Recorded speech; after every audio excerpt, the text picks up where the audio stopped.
आणि आता बातमी भंडाऱ्यामधली आहे। विदर्भातल्या भंडाऱ्यामध्ये पावसामुळे जनता सध्या त्रस्त झालेली आहे आणि असं असताना भंडाऱ्याचे खासदार काँग्रेसचे आहेत, ज्यांचा वेगळाच प्रताप समोर आलाय।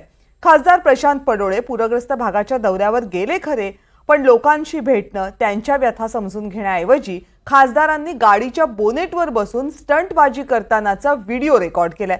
एकीकडे शेतकरी पूरस्थितीमुळे हैराण असताना लोकप्रतिनिधींचं नेमकं चाललंय काय, हा सवाल या निमित्तानं उपस्थित झालाय। कुणी गौतमी सोबत फिरकतंय, कुणी खळके पान बनारसवाला म्हणतंय,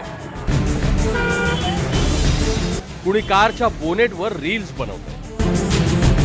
ही माणसं कुणी साधी सुधी नाही आहेत। या माणसांना एक विशेष विद्या प्राप्त झाली। आजूबाजूला कितीही विषण्ण परिस्थिती असो तरी आपल्या अंगी असलेला कोडगेपणा अजिबात सोडायचा नाही।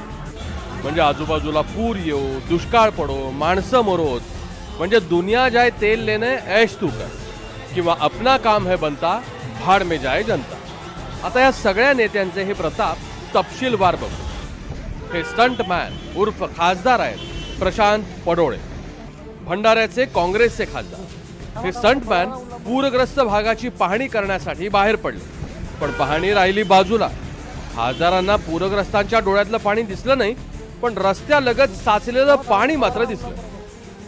आणि खासदारांना गाडीच्या बोनेटवर बसून पाणी उडवून त्याचं रील बनवण्याची आयडिया सुचली। बरं, पाणी एकदा मनासारखं उडालं नाही म्हणून खासदार उखडलेही।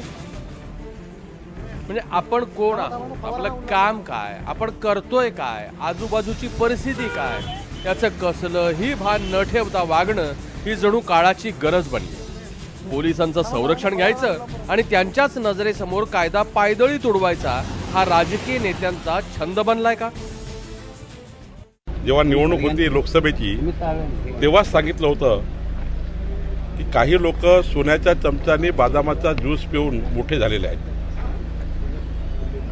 काहीला घराणेशाही आहे। आमच्यासारख्या कार्यकर्त्यांना घराणेशाही नाही आहे। पायी पायी सुद्धा पूरपाहणी करू शकतो। पण तेव्हा जनतेने भंडारा गोंदियाचं आमचं ऐकलं नाही। तेव्हा आम्ही सांगितलं होतं की हाय प्रोफाईल लोक आहे, 5 वर्ष हाय प्रोफाईल वागतील। आमचे सुनील मेंढे बिचारे पायी पायी फिरायचे, आता पडोळे बोनेटवर फिरतात। तर भंडारा गोंदियाची जनताच निर्णय करेल। अशा पूर परिस्थितीमध्ये स्टंटबाजी करणं हे एका खासदाराला सारख्या लोकप्रतिनिधीला शोभत नाही, आपण ठरलं पाहिजे। मी या गोष्टीचा निषेधही करतो आणि देवाचरणी प्रार्थनाही करतो की त्यांना सद्बुद्धी देवो। अशा प्रसंगी लोकांच्या पाठीशी खंबीरपणे उभे राहून त्यांना धीर देणं, त्यांच्या झालेल्या नुकसानीसाठी प्रशासनाला जागं करणं आणि प्रशासनाला सुद्धा मदत करणं आणि ह्या बाबतीत दोघांच्याही कोऑर्डिनेशननी काम करणं असं अपेक्षित असतं। अशा वेळेस याचं वर्तन हे निश्चितच आमच्यासाठी दुर्दैवी आहे, दुःखद आहे। तर आता ह्याच्यावर पण रोज जे आमच्यावर टीका करतात त्यांनी काहीतरी करावं ना, कारवाई करावी, त्यांना सस्पेंड करावं, त्यांना पक्षातनं काढून टाकावं। आता त्यांनी म्हणावं यांना शेतकऱ्यांबद्दल आपुलकी आहे की नाही। ज्यावेळी आपल्याकडनं घडतं त्यावेळी कुठेही काय बोलायचं नाही। अनावधानानं दुसऱ्याकडनं काय झालं तर त्याचं राजकीय भांडवल करायचं, हा काही लोकांचा उद्योग अजून 1 ते 1.5 महिना चालेल। पुन्हा एकदा केंद्र सरकारमध्ये जे झालं तेच इथं होणार आहे। महायुतीचं सरकार आल्यानंतर परत ह्या तर बंद होतील। खासदारांनी असं करायला नको होतं। जेव्हा पूर परिस्थिती असते त्या टायमाला मदतीचा हेतू आपला असला पाहिजे, पण अशा टायमाला रील काढली आणि त्यांनी त्याची माफी मागितलेली, म्हणून आता विषय तिथं संपलेला बरा। परंतु चुकूनही अशी रील काढून ह्या स्टंटबाजी आपल्याला परवडणारे नाही। आता यवतमाळ जिल्ह्यातल्या आर्णीचे आमदार संदीप धुर्वे बघा, यांचं पदलालित्य हे प्रभुदेवा आणि मायकल जॅक्सनलाही लाजवेल। जणू आर्णीचे टायगर श्रॉफच। समोर होती गौतमी आणि तिच्यासोबत थिरकण्याचा आमदारांचा उत्साह इतका की खुद्द गौतमीही 4 पावले मागे आली आणि पदर खांद्याभोवती गुंडाळून शांतपणे आमदारांचा डान्स पाहत राहिली।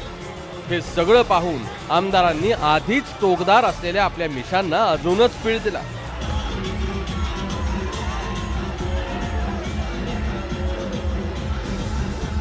आता ये छोरा गंगाखेड का बघा।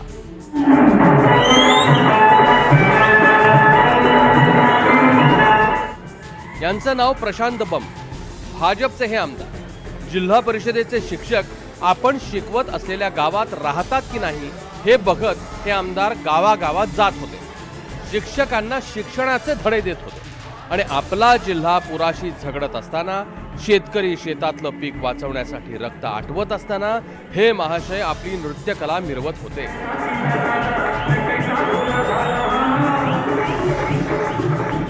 बरं, यांना कुणी काही बोललं की म्हणे हे विरोधकांचं राजकारण. अरे पण असल्या बाबींवर बोलण्याची मुळात वेळच कशाला आणता?